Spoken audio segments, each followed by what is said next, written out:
Why is Iraq, OPEC's second largest producer, struggling to power its country?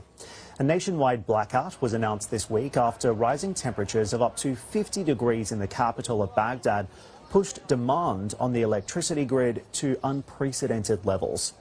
But this isn't new. For years, Iraqis have relied on privately operated generators for power, as government-provided electricity has only been available during limited hours. Others have even turned to solar power.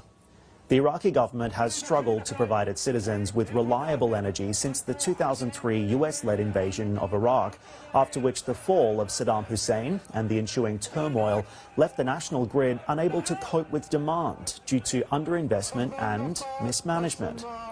In the summer of 2021, when power and water cuts gripped large parts of the country, hundreds of Iraqis took to the streets.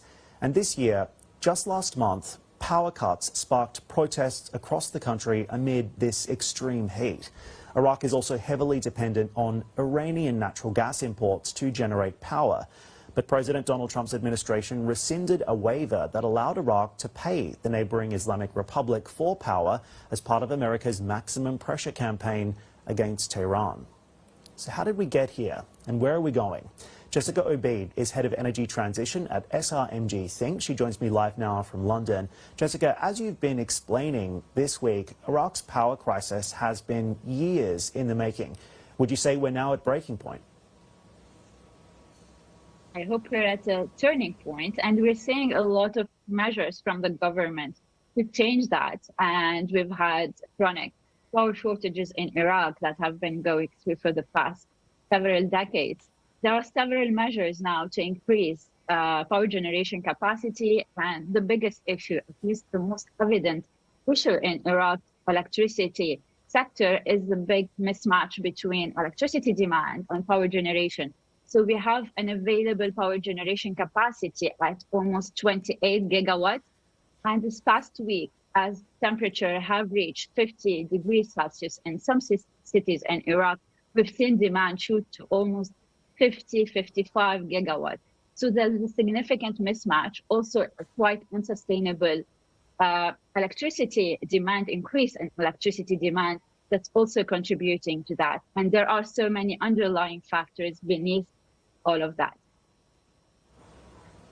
And of course, Jessica, we know this has a direct impact on the quality of life and living of everyday Iraqis on the ground. What's being done right now to address that mismatch that you described?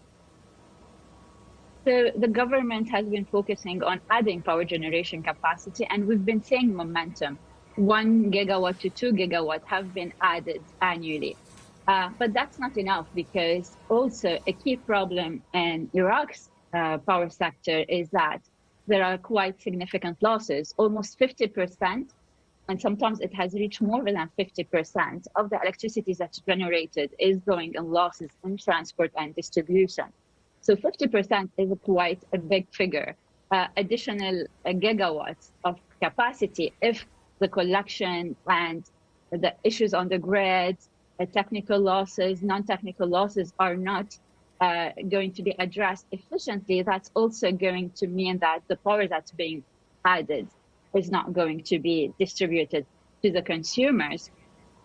We've also had a lot of focus from the government on procuring a supply of gas and reducing gas flaring. As you've mentioned, there's a massive reliance on Iranian gas and electricity, and that's coming to a near end. That has come to an end in March for the electricity imports, and gas imports could also be at risk. So the government is focusing on having this gas, more production domestically, a reduction of flaring. The government has a target to end gas flaring, and Iraq is the top third gas flarer in the world. So it does have the gas, but it's just going into being flared. And we have an issue in the transport and the process of this gas. So the government in Iraq is also focusing on building the infrastructure for gas and transporting the gas from the fields, especially in the southern areas, to the demand centers. There's been more focus on renewable energy, and we've heard a lot of big projects announcements from Aqua Power, Masdar, Total Energy as well, to add to this power generation capacity. And we've also seeing a bit more focus as well on interconnection. And because now Iraq is not getting imports of electricity from Iran, but it has an interconnection with Jordan, with Turkey. There is one being built currently with the GCC that's supposed to end of the year. But this intercon, for example, with Jordan is also now facing peak demand. So diversifying the supply of electricity intercon is very important as well.